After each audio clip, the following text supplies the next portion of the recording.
Welcome back to the Nerdrotic channel. My name is Gary Beekler. I am live in San Francisco, California, and I come to you from nerdrotic.com. And today we're talking about Doctor Who Season 11, Episode 4, Arachnids in the UK. Oh, that was terrible. I won't do that again. I'm sorry. So this will be a short one, folks. Where do we start? Well, hey, let's start out with spoilers. I'm going to spoil some of the episode. I'm not going to go through it in detail. Thank you, Viking Bitch, for the spoiler paddle. We love it. Yeah, I'm not going to go. We usually go over episodes in detail. I'm just going to give a rundown of the plot, and we'll get to the good points, the bad points, and then I'll get to you in the chat. So we are back in. We start out the episode. We're not quite back in Yorkshire yet. We start out the episode in a hotel with a hotel owner who may look familiar, Mr. Big from Sex and the City. I only know that through Mrs. Nerdrotic. I have never seen an episode of that show. But it was Mr. Big, and he's playing a hotel owner, a obnoxious hotel owner in the show. And yeah, he might be recognizable. Now, we don't get into politics here, so I'm going to try to dance around that as much as I can. But he starts out there. Apparently, there's some problem with his niece's wife. They need to fix it. A woman walks in the middle of this conversation and immediately gets fired, which sounds, again, familiar, very familiar with somebody we may know. And then we get to the TARDIS arriving back in Yorkshire, and we see Graham and Ryan and Yaz are all returning back. The doctor's going to go off on her own. She looks sad. She gets invited to tea, so she goes off with Ryan and Yaz, and Graham goes back home by himself to finally deal with the grief of losing his wife. I'll briefly say right now that the best thing throughout all of these episodes has been Graham. Graham has been a wonderful character and a good companion, and I like Graham a lot. You can have good things within bad shows sometimes. And what we try to do here is be tough. We're tough sometimes, but we're fair. We try to be fair. All right. So the doctor goes to Yaz's family. We meet them briefly. She notices a lady out in her phone and she looks troubled. The doctor asks if anything's up. At first she says no, but then they go back and they figure out that we meet Jade, and she's looking for her friend Anna, who hasn't been in the work for a couple days or something. They go into the apartment. Also throughout this, we're seeing like little spider webs everywhere. They go in the apartment. It's filled with spider webs. They find Anna is wrapped in a spider web, suffocated and dead. And they find a pretty big spider, about this big.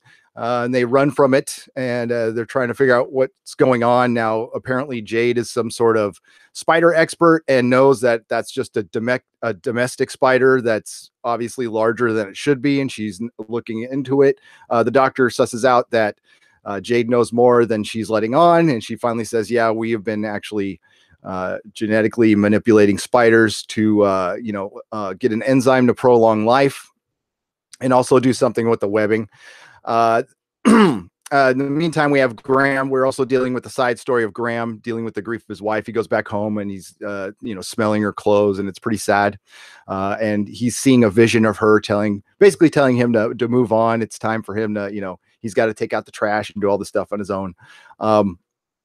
Then he hears a thump upstairs. He goes upstairs and he sees a big spider as well. He runs back to Yaz's family house where they all get together and they realize there's something up with the spiders. So they go to Jade's lab where they give us a little more educational information about spiders. And one thing I did notice throughout this whole episode, and I'm sure you guys did too, that they were very apologetic about making spiders the bad guy. So I don't know if in the UK, things are a little weird there right now. So in the UK, they might have to have a checklist that PETA has given to them that, spiders are not bad. They are just simply they're an insect and they aren't evil. And we were told this many times throughout the episode. So we find out the spiders continue to grow, and they're growing, and there's something up, and they're all trying to communicate with each other. And they find that there's one center location, and it's the hotel. So they go to the hotel where they meet. And we also find out that the woman who was fired at the beginning of the episode was Yaz's mom. So Yaz had Yaz's mom had called her to meet her at the hotel. So she's at the hotel. Everybody arrives at the hotel. But at first we meet Robertson, who's an obnoxious hotel owner, who's famous and collects guns and might be running for president. So, and the way they work it in basically is he doesn't like our current president, so he's running against him. Although he's exactly what some may see a very cartoonish version of maybe what our president maybe. Yeah, and yeah. They run around the hotel and they find that the spiders are actually under the hotel. There's a giant spider there, and it had been growing because the hotel was built on an old coal mine that they repurposed the land. And they also have been disposing of the rubbish, the trash down there. So it's a landfill. That is where the lab has been disposing of the dead spider carcasses as well. So something mutated them and caused them to grow too large, and they're all, all their signals are messed up. And one of the things they repeat over and over is the spiders aren't acting like they normally should. They should not be attacking humans, even at this size. So again, very apologetic for making the spiders the bad guy, but the real bad guy in this is obviously Robertson. So he does things like lets his bodyguard get pretty much wrapped up and killed by the spider. The spider comes up through the bathroom, through the bottom of a tub, and attacks Robertson, and he throws his bodyguard in there to get wrapped up in the web. The only thing he's worried about is losing his cell phone. So, and the bodyguard actually tries to reach for his cell phone as he's dying, which was actually kind of funny. So the doctor kind of figures out that it's just everybody's being drawn, or all the spiders are being drawn to this hotel. They go and they find the giant spider. They're going to try to figure out how to trap one to figure out what's going on. They do, but they end up being pursued by spiders. So there's a lot of spider effects, and they're done okay. And there's a giant spider in a ballroom, and it's supposed to be kind of a gaudy hotel as well. And they eventually get to the spider in the ballroom, but the spider dies on its own from growing too large and suffocating. But before it can do that, of course, Robertson comes in and shoots it. And I think he does state at one point in the episode that what's wrong with you people in the UK? If we just see a problem, we shoot it, because that's what we do over here. We just shoot everything. There's somebody at my door, I'm going to go shoot them. Because that's what we do over here. Oh man. So they defeat the spider. Actually the spider defeats itself, and Robertson takes off saying, I'm going to be in the White House someday. And Graham says, God help us. Then they end up going back to Yaz's family's house, and the mom kept on asking throughout the entire episode who the doctor is and how she knows her daughter, even though her daughter is like full grown woman. I don't know. The other side story, of course, was Ryan receiving a letter from his birth father saying he can live over with him because he's proper family. And it looked like there was almost going to be a resolution between Graham and Ryan, but not quite. Graham, of course, is dealing with the grief. So what they decide to do is that's what leads them all to go off with the doctor and be the full-on companions. Now they make a conscious decision. Ryan and Graham are both dealing with grief, and they really have nothing left. So it kind of makes sense for them to go with the doctor. Yaz wants something more out of her life. Her family drives her crazy, so she wants to go. And of course, the doctor, tells them that this is dangerous. You're not going to come back the same. Graham said that's probably a good thing because I'm dealing with grief. The doctor should almost like have a little video to show all the of previous companions, kind of to show what's up, to be real honest. But she doesn't do that. She's just happy. And of course, they take off. Now, what worked in the episode was honestly very little. It was the writing on this show. If this is we're kind of seeing what we're going to get now. We're in the 4th episode.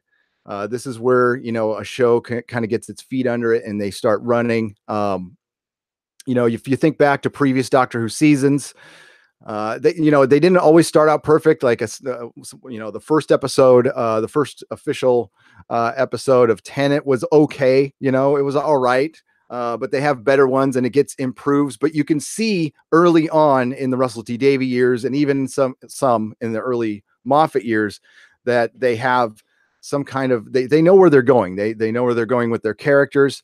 What it feels like to me, we're getting is more of the same that we got with Stephen Moffat and Capaldi, which is, unfair to Jodie Whittaker. Capaldi himself was a great doctor. He had some good episodes, but unfortunately, none of them were written by Stephen Moffat. I think he had one decent Stephen Moffat episode, in my opinion.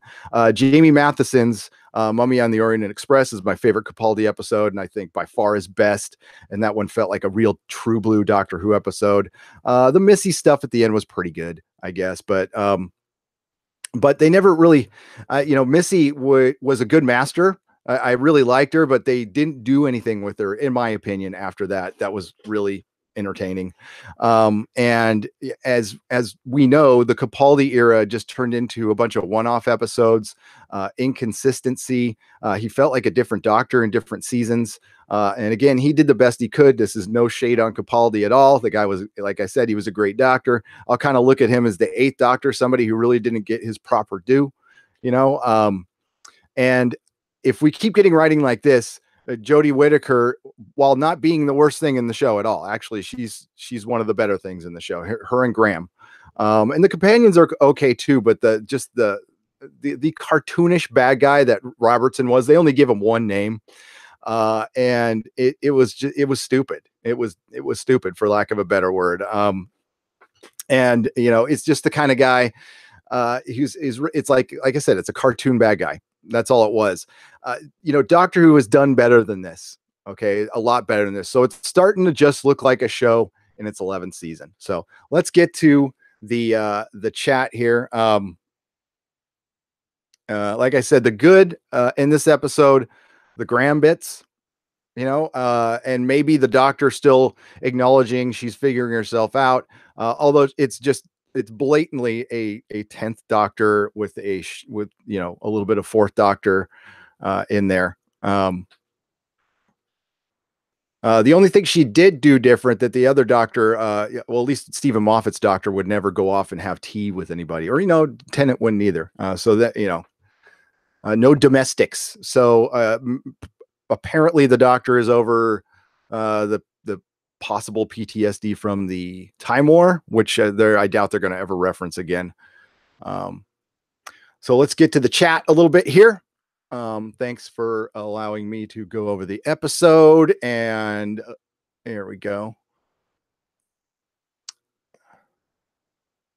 Yes, there is a Big Finish crossover called Light at the End, and it's good. Light at the End is very good. And I don't have any more news on Torchwood that what Radio Times reported that there's just a possibility it could come back, and that would be great. I'd be happy about that. Maybe Chibnall can go right over there, because listen, he's written Doctor Who episodes before. The only one I can say I mean, they're okay episodes. I don't know. 42 maybe is his best episode.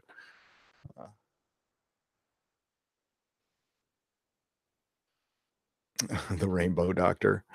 Hello, Mako. Hello, Tickamon Blade. Hello, Tyan Ranger. How are you? Captain Robert April. I think I'd like to concentrate on Paul McCann, since he's a big unknown, and since Night of the Doctor essentially canonized his audio adventures. Yes. I don't know. You guys would know more than me. I am a pretty big Doctor Who fan. I kind of thought the Big Finish stuff was canonized. Is it not? I was under the impression it was. But Doctor Who canon is not like Star Trek canon. So, but all of McGann's audio venture stuff is great. Is great. Dark Eyes is great. Big Finish is awesome, man.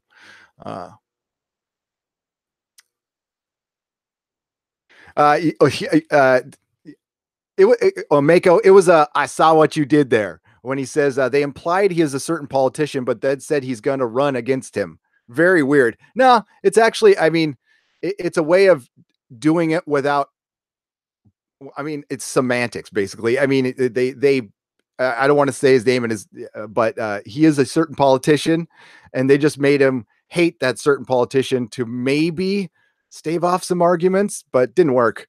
And Moffat is as guilty as Chibnall of just of course it's playing a joke that all Americans walk around toting guns and shooting everybody we see. No.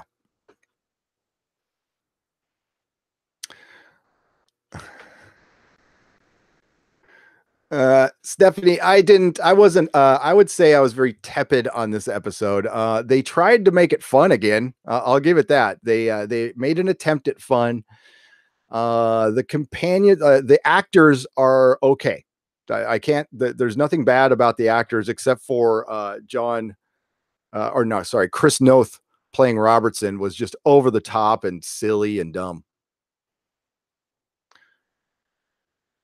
Yes, all spiders are evil. That was the thing that was cracking me up. And even Nerdrotic Jr. was noticing that. It's like, why are they apologizing for the spiders so much? And I'm like, oh my God, I don't know. Who knows? Who knows? Probably because, like I said, there's maybe some PETA checklist that the BBC has to check off before they write an episode. I don't freaking know. My God.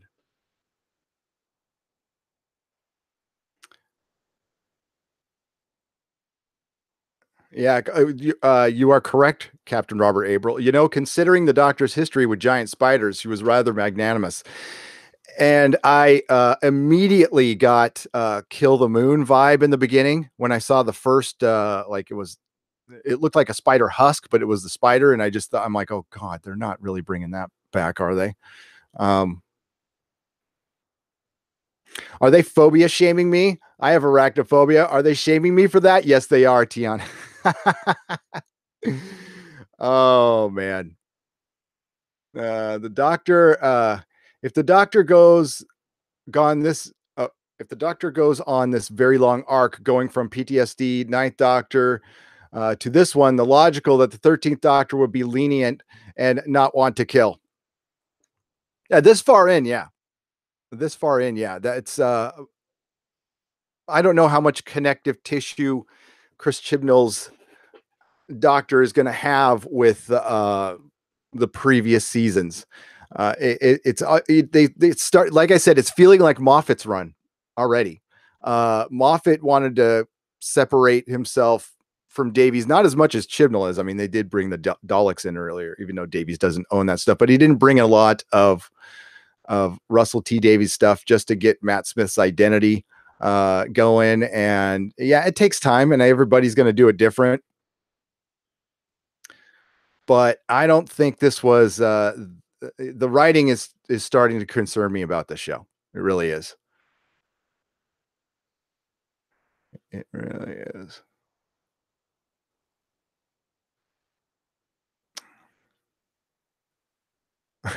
I must be an idiot, according to the Doctor.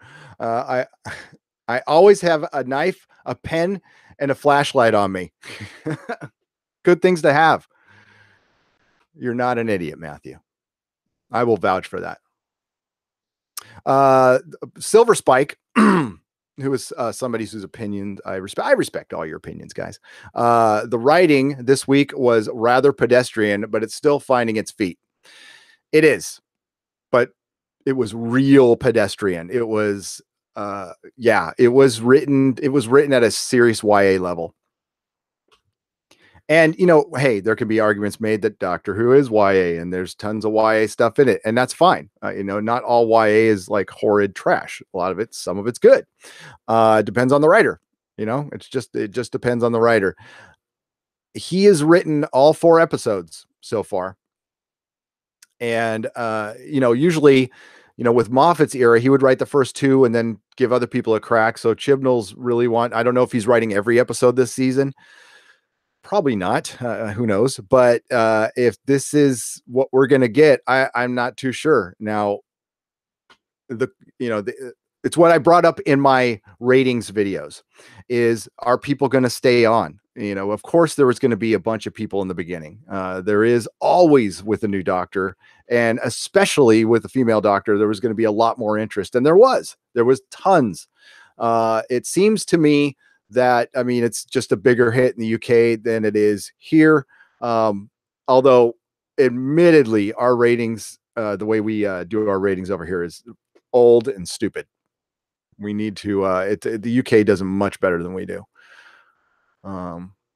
Christ, they canceled Luke Cage and Iron Fist based on a metric of people sharing on the internet, not actual. I mean, they had, Netflix has their viewing data, which they keep to themselves, but they also use this metric that's based on every time somebody shares something on Twitter or Facebook, and it could be positive or negative. But if somebody's talking about the show, they kind of count that as a click or a view. And the interest in those two shows was so low, according to that metric, that's why they canceled it. Hello, Tomcat. How are you doing? I still need to listen to my War Doctor Adventures, Big Finish. I haven't listened to them all. God, I've spent so much money with those people. Randall Gardner, Star Trek Discovery, Star Wars, recent movies, now Doctor Who, bad writing and plots only designed to promote identity politics, not continue franchise. Yep. And I read a quote on on last night's live stream during Castlevania that another YouTuber shared, but it's a damn good quote, talking about like sacrificing your character to basically score points. And that's a lot of that is going around right now. And that's a lot, this is from experienced writers too. It's not just from newbies. You'd expect it from newbies. Like, they got to work things out. But the ninth Doctor did, the 10th Doctor killed a giant spider. Well, yeah. I don't want to get up right now, but I have an action figure of her. It's the best action figure. Chibnall wants nothing to do with what Moffat did, apparently. Yeah, and I mean, yeah, kind of. You probably wouldn't blame it, but maybe, dip into Russell T Davies era. I mean, that era is great. I have no problem with anything. Even the bad episodes are good. You're only as good as your bad guy, and that's what I'm starting. The theme I'm seeing so far is the villains are just going to be paper villains that are going to be there, and they're just going to be bad, and they're going to be something for the Doctor to defeat with no real stakes, no real worry that the Doctor's in danger. And of course, we know the Doctor's never going to get killed, but Russell T Davies was able to make things with stakes, with actual stakes. Maybe nothing happens to the Doctor, but you were worried about companions. So it feels like they are going full kid show, and that's great. I think I read somewhere they did mention they might be doing that. So Chibnall did not write the best episodes. No, Take 'em on Blade. Chibnall's episodes during the Moffat or Russell T Davies era were the most pedestrian. So it's looking we're getting more pedestrian now. I thought Broadchurch was good. I thought it was a good show. It's dark, but it was good. Chibnall worked on some of the Torchwood stuff. That was good. So, I mean, maybe just, I don't know, that, like, before this even happened, when they picked him, I wanted him to pick Jamie Matheson. I was a big fan of Jamie's interpretation of the Doctor and the way it was written. Flatline and Mummy on Orient Express were really good episodes with Capaldi. But yeah.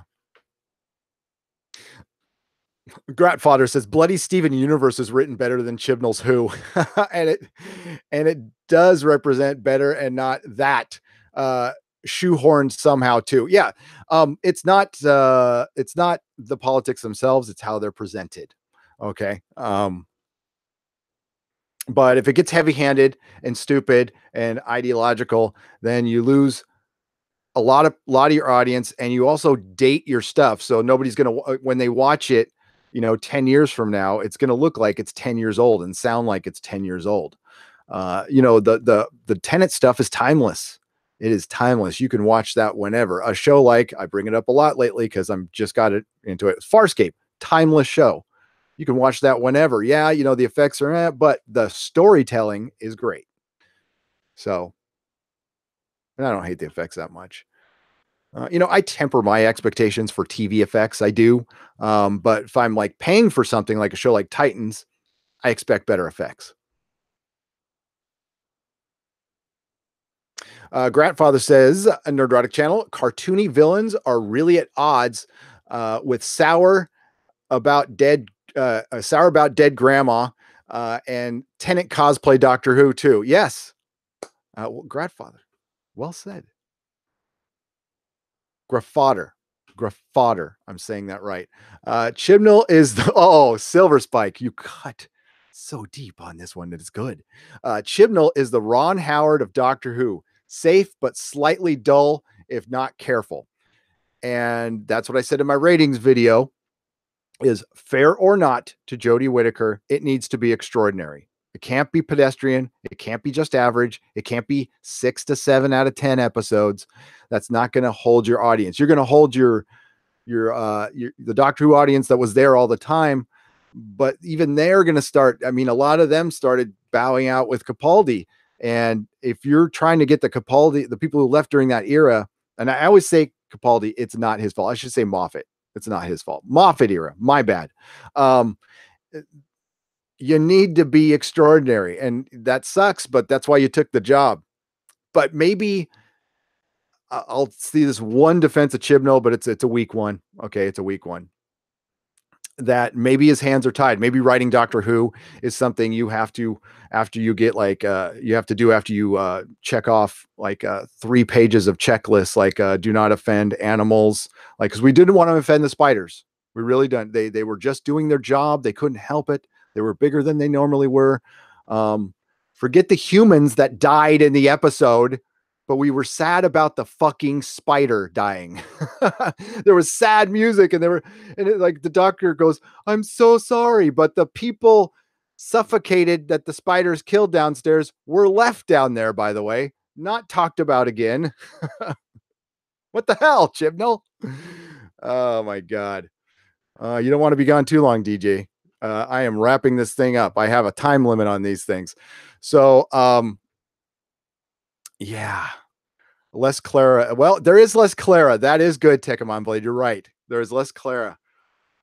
Oh my God, Clara. You know what sucks? Real quick before I go. Clara was sold to us as a completely different thing. I don't know if you guys remember getting the Doctor Who magazine that I got that's like, here comes Clara, the computer whiz, sassy, kind of sexy, flirty companion. And that's what we got in one episode. Well, 2. Okay, so we got Clara was best when she wasn't proper Clara Prime.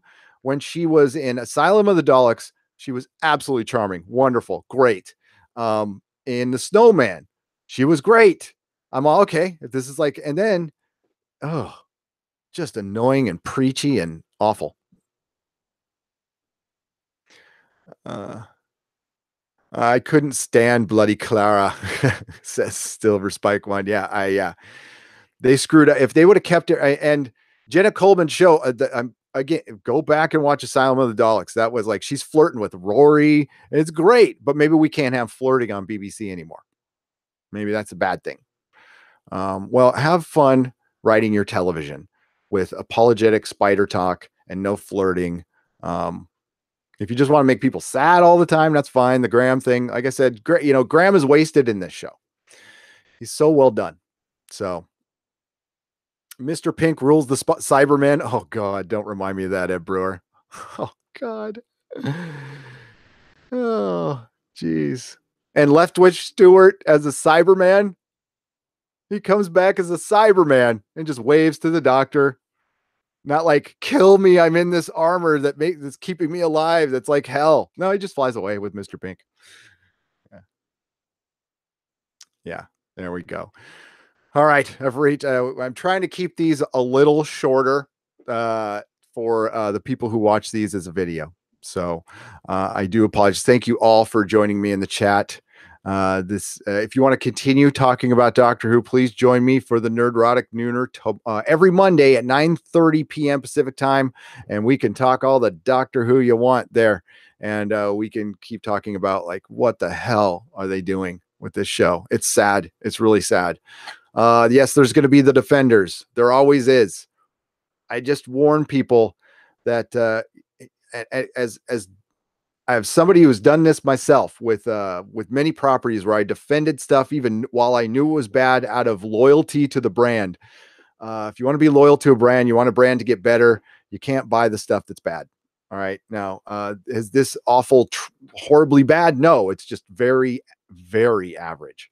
And I don't think they put all this money into Doctor Who promotion. They promoted the hell out of this to get, average. The ratings might be better than Capaldi's era this whole season. But if you take a break and then come back with this stuff, it'll be right back to where it was. I promise you. All right, everybody. You guys, I am loyal to the Nerdrotic brand, and we are loyal to you. And you want to know why? Because we listen to you. Okay, we do. We really care what you say. And thank you, everybody. You guys are great. Best chat on YouTube. Again, our next show is the Nerdrotic Nooner. We'll be back next Sunday with Doctor Who. I'm probably going to go back into the evening. Sorry for switching times, but I actually had plans tonight, so I had to do this one early.